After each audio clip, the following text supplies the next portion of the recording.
Tonight I want to give you 5 words, not a technique, not a system, not a sequence of steps to follow or a formula to apply. 5 words, and if you receive them correctly, if you understand what they are actually saying beneath their simple surface, they contain the whole of what I have been teaching for the entirety of my work. Here they are. Be silent. And it is done. I know how that sounds. The rational mind hears it and immediately generates its objections. Silent about what? Done in what sense? This is too simple. Surely there must be more, and I understand the resistance. Because we have been so thoroughly trained to believe that results require effort, that achievement requires visible, measurable, sustained activity, that anything worth having must be worked for in ways the outer world can observe and validate. But I want to show you tonight that this training, however natural it feels, is backwards. And that the 5 words I have just given you are not a simplification of a more complex truth. They are the most precise possible description of how consciousness actually creates. The silence I am speaking of is not the absence of sound. It is a specific, active, powerful state of inner being, the state of one who has accepted their desire as already accomplished and therefore has nothing left to announce, nothing left to petition for, nothing left to argue toward. The silence of completion, the silence of one who knows. And the "it is done" is not a future event you are hoping for. It is the present fact of what you have established in consciousness, which is the only realm where creation actually takes place, and which the outer world must, by law, eventually reflect. Let me show you what this means. I want to begin with something that will require you to examine a habit so deeply ingrained that most people do not even recognize it as a habit. It feels simply like the natural, obvious thing to do when you want something. You talk about it. You talk about it to friends whose support you want. You talk about it to advisors whose counsel you seek. You talk about it in your inner monologue, rehearsing the arguments for why you deserve it, and the anxiety about whether you will get it.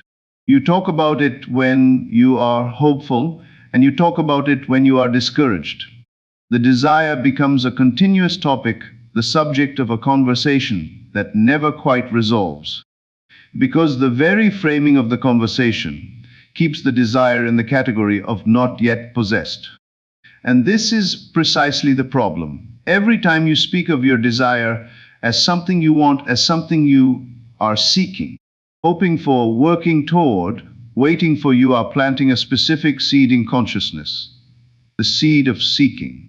The seed of not yet.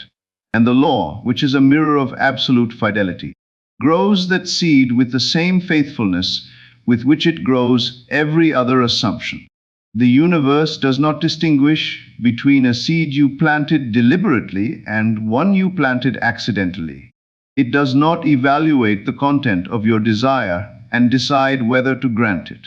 It simply externalizes whatever state of consciousness you are occupying. And if you are occupying the state of one who is seeking and not yet finding, the universe has no choice but to continue presenting you with the experience of seeking and not yet finding. This is why silence is not a passive act. It is a precision instrument. When you go silent about your desire, genuinely silent, not the strained silence of one who is suppressing the urge to speak, but the natural silence of one who has nothing left to announce, you have moved in consciousness from the state of seeking to the state of having. And having, unlike seeking, does not require announcement. You do not announce the things you already possess. You simply possess them quietly, naturally, without comment. The silence is the evidence of the shift. Consider a seed planted in the earth. Does it announce itself? Does it describe to the world above what it is in the process of becoming? Does it generate a running commentary on its own growth? It grows in silence, beneath the surface, without a single word. And yet the process underway in that silence is more real, more vital, more consequential than any announcement the seed could make. Your desire planted in consciousness is that seed. Give it the silence it needs to grow. Stop digging it up to show it to people. Stop describing it as something you are trying to obtain. Let it germinate in the quiet, unseen, entirely productive dark of your inner world.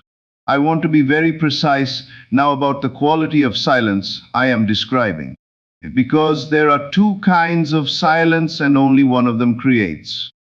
The first kind of silence is empty, the silence of one who has abandoned their desire, who has given up speaking about it because they no longer believe in its possibility, who has gone quiet out of resignation rather than certainty. This silence is not creative. It is simply the absence of speech from the absence of hope.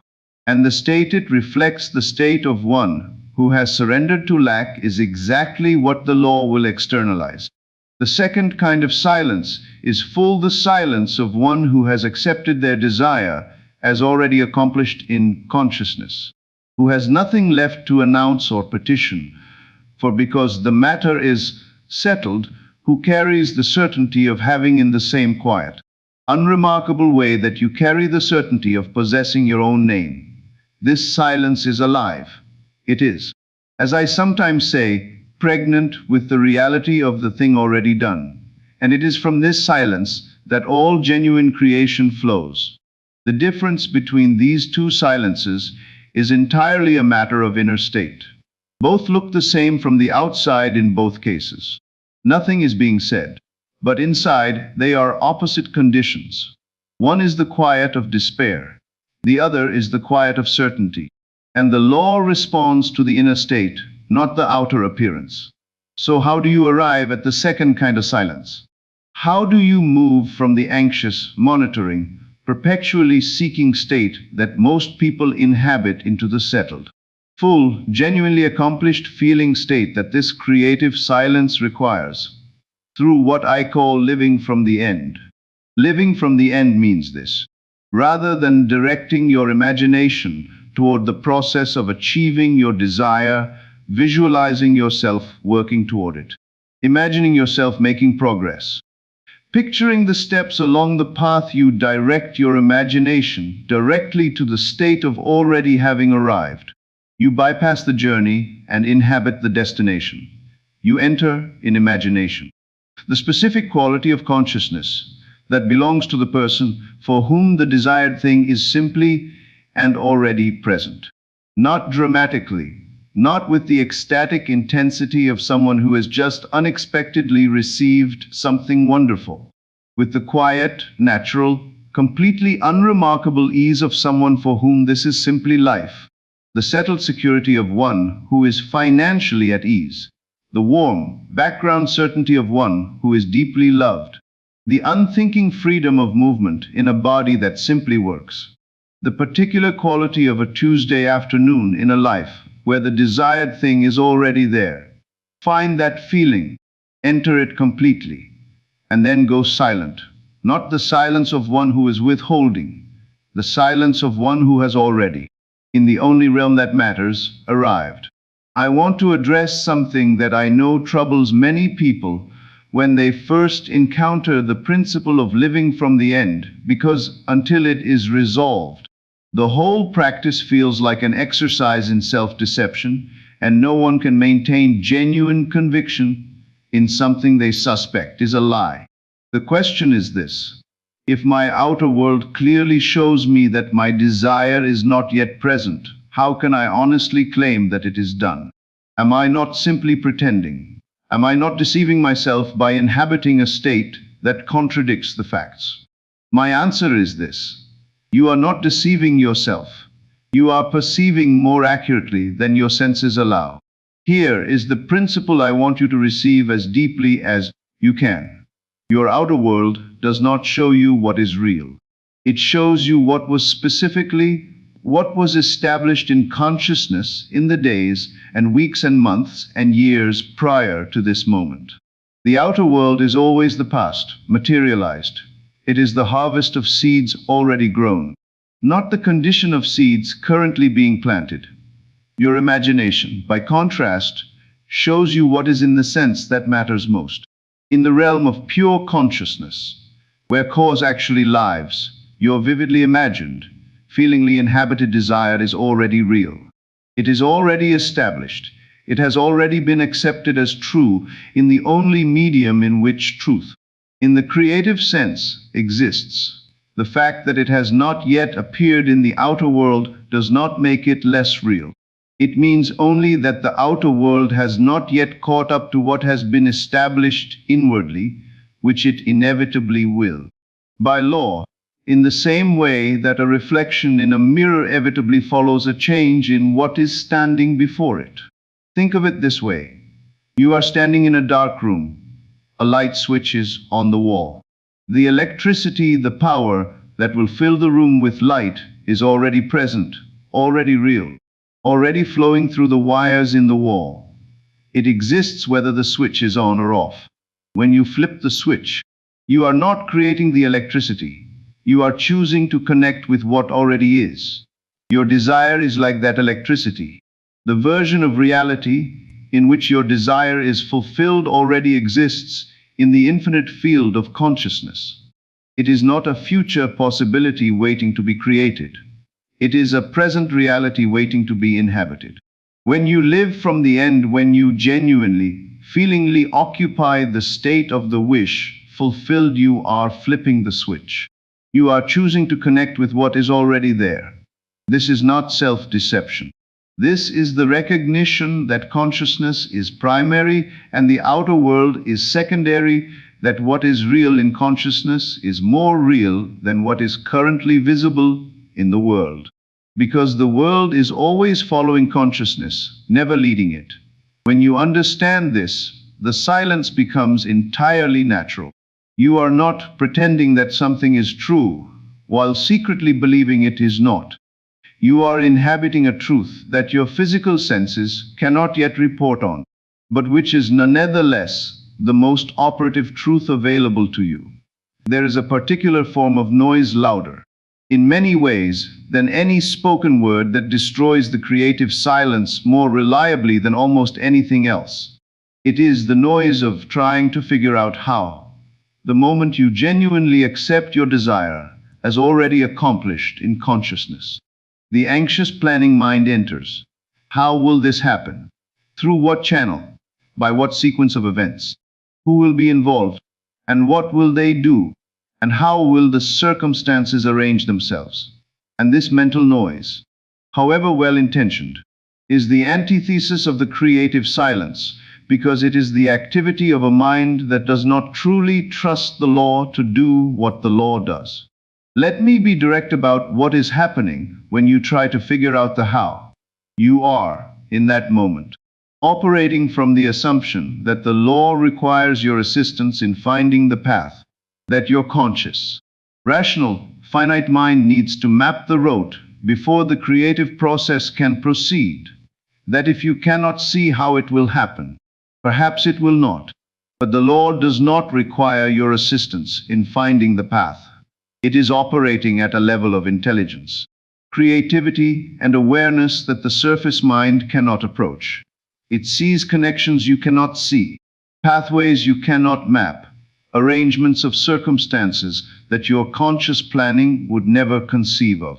And it works most freely, most efficiently, most elegantly when you release your grip on the how and allow it to find the route that your limited vision cannot. This release is not passivity. It is not the abandonment of engagement with your life. Inspired actions will arise naturally from the state you are occupying, without strain or calculation, and you will follow them. But the difference between inspired action and anxious planning is this. Inspired action arises from the state of already having, as the natural expression of that state. Anxious planning arises from the state of not yet having, from the fear that if you do not figure out the how, it will not come. Act from inspiration. Release the how. Trust the intelligence that keeps stars in their courses and grows seeds into trees without your oversight. The same applies to when.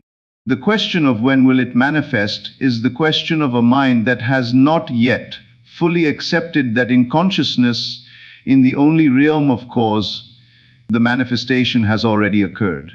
The when is the outer world's business, not yours. Your business is the inner state. The outer world will catch up when it catches up, and your anxious monitoring of its timetable will not accelerate the process. It will only return you, again and again, to the state of not yet having, which is precisely the state you are trying to leave. Go silent about the when. Go silent about the how. Inhabit the state of the accomplished fact, and let the law tend to the details. I want to address something practical now, because the principle I have been describing is not a single act, but a sustained orientation, and sustaining it through the ordinary resistance of daily life requires two specific practices that I have found indispensable. The first is revision. No matter how completely you have entered the creative silence, no matter how genuinely you have inhabited the state of the wish fulfilled, the day will present you with moments that pull you back toward the old state, a circumstance that seems to contradict your assumption, a person who responds to you in a way that confirms the old identity rather than the new, a moment of doubt that arrives with the specific authority of one who has been in this position before and knows how it usually goes.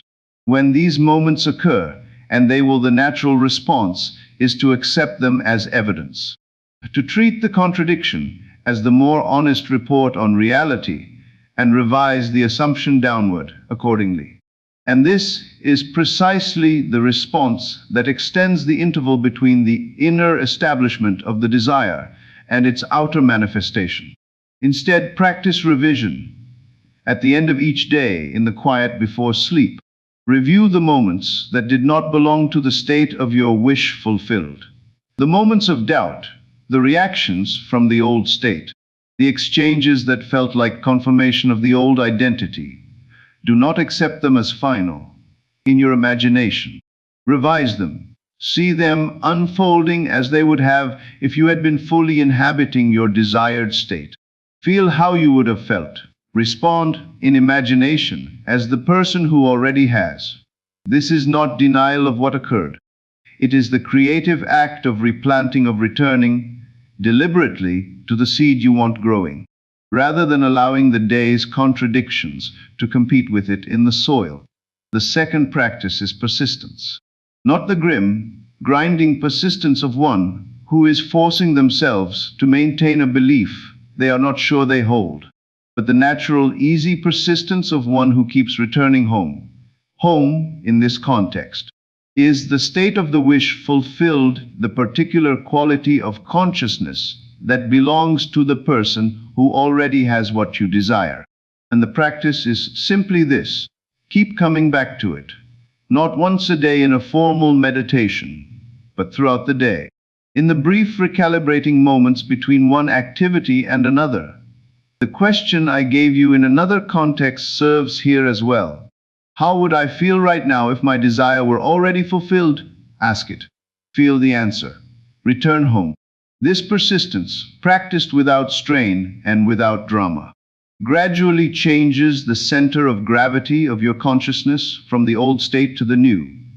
Not suddenly, not through a single dramatic shift, but through the accumulated weight of many small returns, each one reinforcing the new address, each one deepening the roots of the assumption you have planted. Let me leave you tonight with the image that, for me, most precisely captures the quality of the creative silence I have been describing.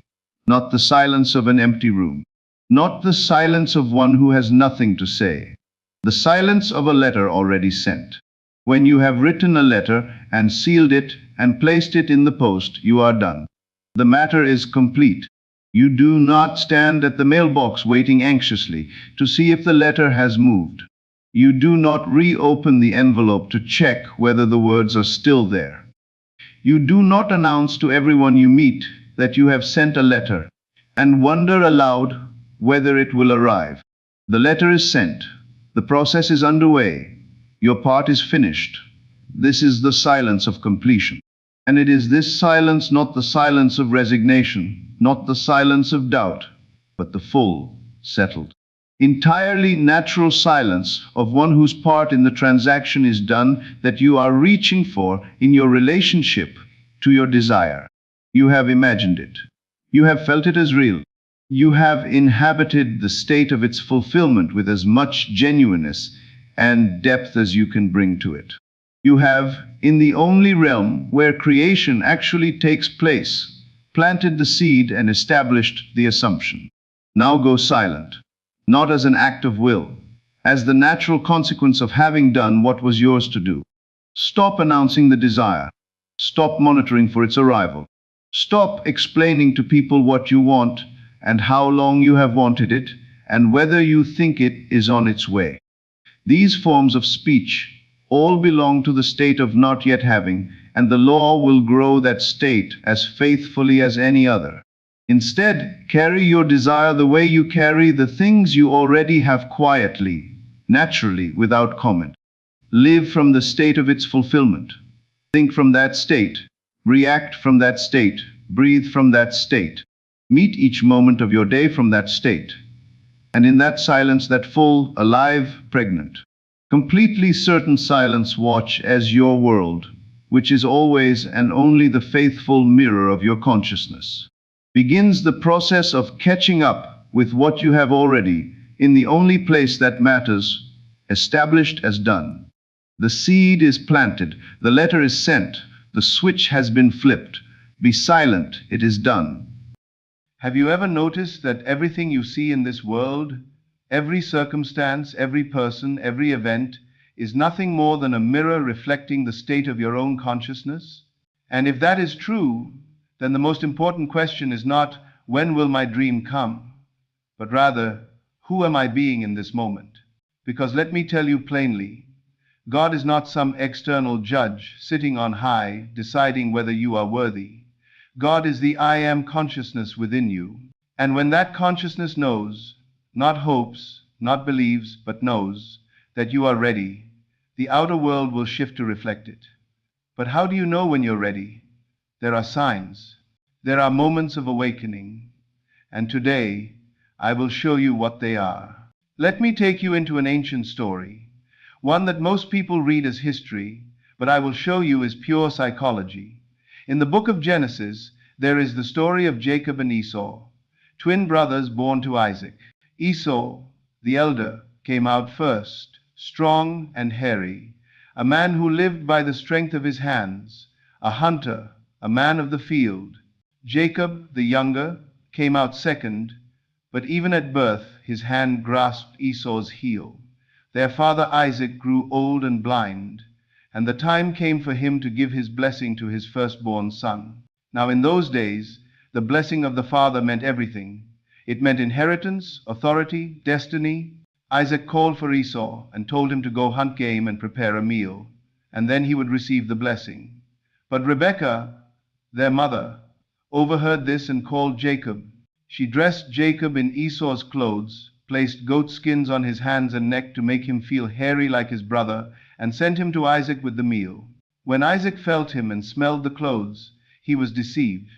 He believed he was blessing Esau, but he blessed Jacob instead. And when Esau returned and discovered what happened, it was too late. The blessing had been given. Now, the world reads this as a story of deception, of trickery, of one brother stealing from another. But that is not what this story means. This is not history. This is happening in you right now. Esau represents your outer self, the man of the senses, the one who lives by what he can see and touch and hunt down with effort. Esau is the state of consciousness that says, I must work hard, I must struggle, I must earn my blessing through the sweat of my brow. Jacob represents your inner self, your imagination, the one who lives by assumption and feeling. Jacob is the consciousness that knows how to put on the garment of the wish fulfilled, to assume the feeling of already being what you desire to be, and to go boldly before the Father, before your own I am, and claim the blessing. And the Father, blind to the outer circumstances, feels only the state you are in, smells only the garment you are wearing in consciousness, and gives you the blessing. Do you see? God does not see your current circumstances. God does not see your bank account or your empty bed or your unfulfilled dreams. God sees only the state of consciousness you are occupying. And when you put on the feeling of your wish fulfilled, when you wear it like Jacob wore Esau's clothes, the blessing must come to you. It is law. But here is what you must understand. Jacob could not receive that blessing until he was ready to take it. He had to be willing to ignore the evidence of his senses. He had to be willing to go before his blind father, dressed as someone he was not yet in the outer world. He had to assume the state. And this is where most people fail. They wait. They wait for the circumstances to change first. They wait for permission. They wait for a sign from the outside that they are worthy, that they are ready. But I tell you, you will never be ready in the outer world first. You must be ready in consciousness first. You must claim your blessing in imagination before it can manifest. In fact, I once knew a man who came to me desperate, broken, defeated. He had been trying to start his own business for 3 years. 3 years of failure, of doors closing, of money running out. He said to me, "Neville, I've tried everything. I've worked 18-hour days. I've knocked on every door. I've done affirmations, visualizations, prayers. Nothing works. Maybe this dream isn't meant for me." And I looked at him and I said, "Tell me, when you imagine your business, when you visualize it, what do you feel?" He paused and said, "I feel hopeful. I feel like maybe one day it could happen." And there was his problem. Hope is not the feeling of the wish fulfilled. Hope is the feeling of lack. Hope is Esau, standing outside, waiting for the blessing to come someday. I told him, "You must stop hoping. You must stop trying. You must stop working from the consciousness of I want this business. Instead, you must enter into the consciousness of I am a successful business owner. Not will be, not could be, am." I taught him to go into his imagination every night before sleep, and instead of visualizing his future success, to live in the feeling that he already was successful. To feel the satisfaction of a full calendar, to feel the weight of money in his bank account, to feel the respect of clients and employees, to feel the relaxation of a man who has already arrived, not someday. Now. In imagination it was now. And I told him, do this with such conviction that when you open your eyes and see your current circumstances, you no longer believe them. You know they are simply shadows of an old state, and they must pass. For 2 months, nothing changed in his outer world. In fact, things got worse. More rejection, more bills, more pressure from family, telling him to give up and get a normal job. But he persisted. Every night, he entered his inner chamber, and in that sacred place of imagination, he lived as the man he intended to be. He didn't hope, he didn't wish, he simply was. And then, in the 3rd month, something shifted. An old acquaintance called him out of nowhere with an opportunity. A contract landed in his lap that he hadn't even pursued. A client he had given up on years ago suddenly returned with a large project. Within 6 months, his business was thriving beyond even what he had imagined. And when he came back to me, I asked him what changed. He smiled and said, "I finally stopped being Esau and became Jacob. I stopped hunting for my blessing and started assuming I already had it." This is the secret. This is what God, your own wonderful I am, is waiting to see in you. Not your hard work, not your worthiness, not your perfect circumstances. God is waiting to see you assume the state of the wish fulfilled. To put on the garment of your dream so completely that you forget you are wearing a costume, you become it. And when you become it in consciousness, when you feel it, when you live in it, when you think from it instead of thinking of it, then the outer world has no choice but to reflect it back to you. This is not magic. This is not luck. This is not the universe doing you a favor. This is law. As within, so without. As above, so below. As you are in consciousness, so is your world. Now, let me tell you the signs that you are ready. The signs that God already, your own I am, knows you are prepared to live your dream. The first sign is this: you stop asking when. When people come to me and ask, Neville, when will my desire manifest? How long will it take? I know they are not ready, because one who is ready does not ask when.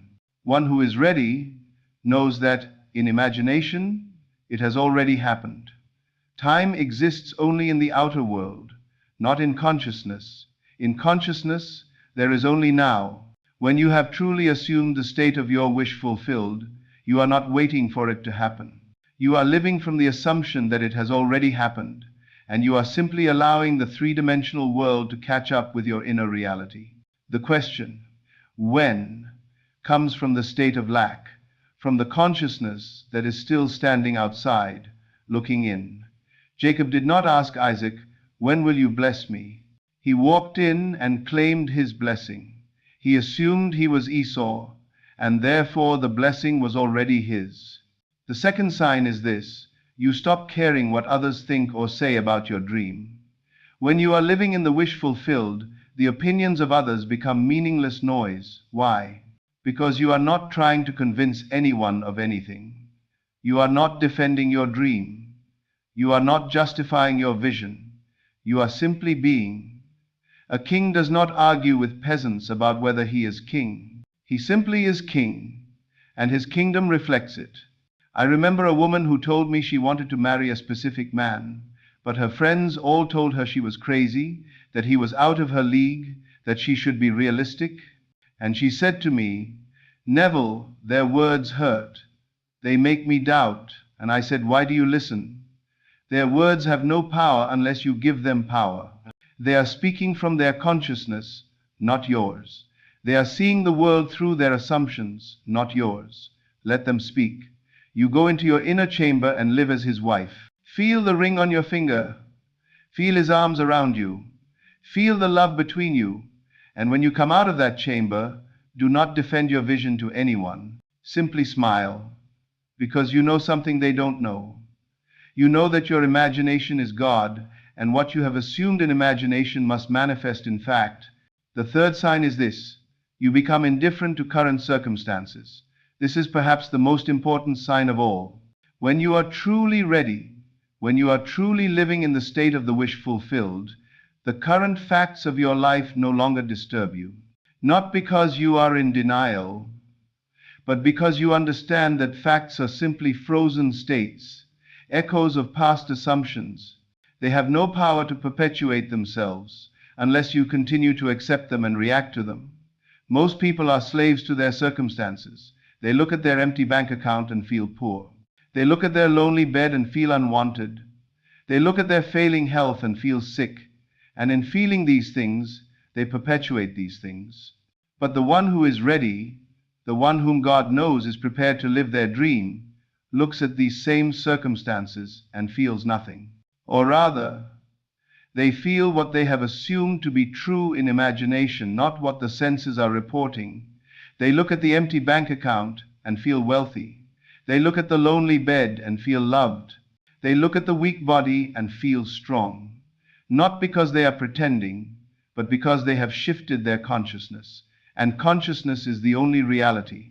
Let me be very clear about this, because it is the stumbling block for so many. You are not trying to manifest things. You are not trying to attract circumstances. You are not trying to make something happen. You are simply assuming a state of consciousness, and that state projects itself into your world.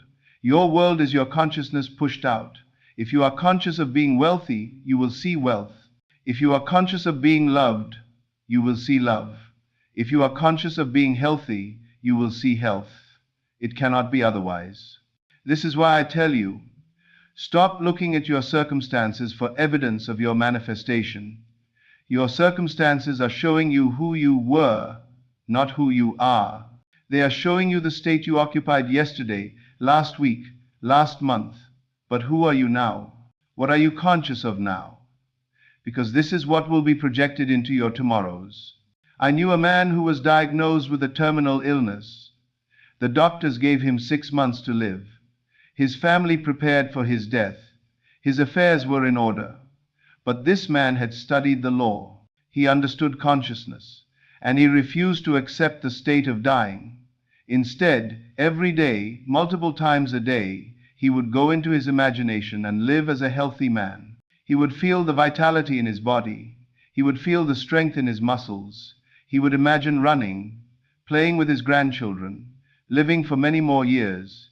And when anyone spoke to him about his illness, he would smile and say, "That's not who I am." Not with arrogance, but with the quiet knowing of one who has assumed a different state. Months passed. The illness did not progress as predicted. Then it stabilized. Then it began to reverse. The doctors called it a miracle, a spontaneous remission, a medical anomaly. But he knew the truth. It was not a miracle. It was law. He had changed his state of consciousness, and his body had no choice but to conform to that new state. The fourth sign that you are ready is this: you feel a deep inner peace, a satisfaction, as if your desire has already been fulfilled.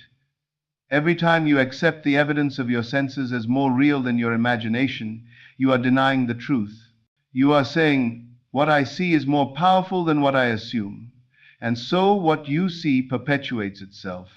Let me tell you something that will change everything for you if you truly hear it. Your outer world at this very moment is showing you the state of consciousness you occupied in the past. It is not showing you the present. It is showing you what you were yesterday, last week, last month. Do you understand what this means? It means that the emptiness you see, the lack you experience, the problems you face, these are all shadows of an old state. They are not real in the sense that they have power to continue unless you continue to accept them and react to them. But if you have assumed a new state, if you have changed your consciousness, then these old shadows must fade. They must dissolve. They have no substance to sustain them, but you must not be moved by them. You must not let them convince you that your new assumption is false. You must see them for what they are: ghosts, echoes, illusions, and you must remain faithful to your new state. The sixth sign that you are ready is this: you begin to revise the past. Revision is one of the most powerful techniques I can teach you, yet it is one of the least understood. Most people think the past is fixed, unchangeable. They carry their wounds, their failures, their regrets like heavy stones, and they believe these stones shape their present and their future. But I tell you, the past is not fixed. The past is a memory, and a memory is a state of consciousness, and any state of consciousness can be changed. When you revise a memory, when you replay it in your imagination with a different outcome, you are not merely fantasizing. You are actually changing the energy, the emotional charge, the meaning of that past event. And when you change the meaning, you change its effect on your present. I knew a man who had been betrayed by a business partner 20 years prior. That betrayal had cost him everything: his money, his reputation, his trust in others. And for 20 years, he lived in the shadow of that event. He could not move forward. He could not build again. He was frozen. Every time he considered a new opportunity, the memory of that betrayal would surface, and fear would paralyze him. When he came to me, I did not tell him to forgive. I did not tell him to let go. I told him to revise. I told him to go into his imagination and replay that moment of betrayal, but this time to imagine it happening differently. To imagine his partner being honest, loyal, trustworthy. To imagine the business succeeding.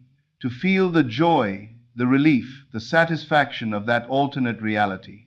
And to do this every night before sleep, until the new memory felt more real than the old one. He resisted at first. He said, "But Neville, that's not what happened. I can't just pretend it didn't happen." And I said, "You are not pretending. You are revising. You are changing your state of consciousness related to that event. And when you change your consciousness, you change your world." Reluctantly, he began the practice. Night after night, he would replay that moment with a different outcome. At first, it felt false, artificial, but he persisted. And slowly the emotional charge of the original memory began to fade. The anger, the bitterness, the fear, they lost their grip on him. And as they faded, something remarkable happened. New opportunities began to present themselves. People he hadn't heard from in years reached out. Ideas flowed. Within a year, he was back in business, more successful than ever before. And when I asked him about the betrayal, he looked at me with genuine confusion and said, "You know, I can barely remember how it felt. It's like it happened to someone else." This is the power of revision. You are not changing the facts of the past in the three-dimensional world. You are changing your relationship to those facts. You are changing the meaning, the energy, the story you tell yourself about what happened. And in doing so, you free yourself from the prison of the past. You give yourself permission to move forward. You change who you are now, and therefore you change what can come to you now. This is not denial. This is not spiritual bypassing. This is conscious creation. This is taking responsibility for your state of consciousness and refusing to be a victim of circumstance, whether past or present. The seventh sign that you are